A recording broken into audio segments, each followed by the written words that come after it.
So we've talked about how the writer of the Gospel of John zeroes in, zooms down all the way to this particular moment.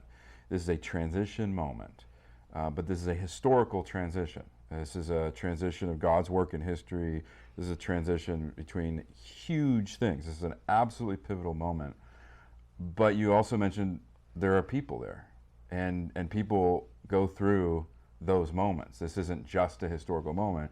There's crowds of people, there's disciples, there's all sorts of people in the city who are caught up in that moment.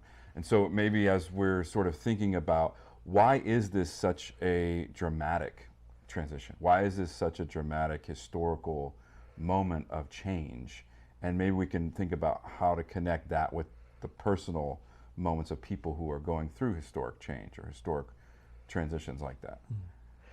Okay, I'll give her a stab.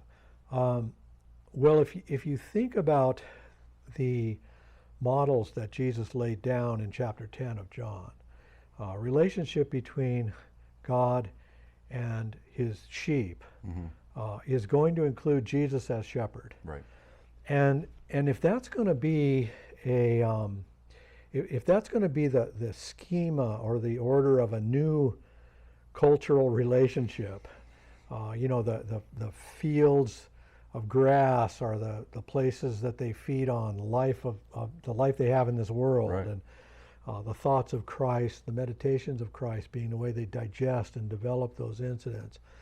It's going to be a tremendous personal transition for any of them because they're used to living their lives, going to the temple, offering a sacrifice through a priest, observing a religious calendar, and having their relationship with God like that, and then seeing if God blesses their life through Right. the material things he puts in their life, or through their health, or through whatever other means they have in this life. So they literally cannot even see this relationship yet. Right. And yet God's going to change it.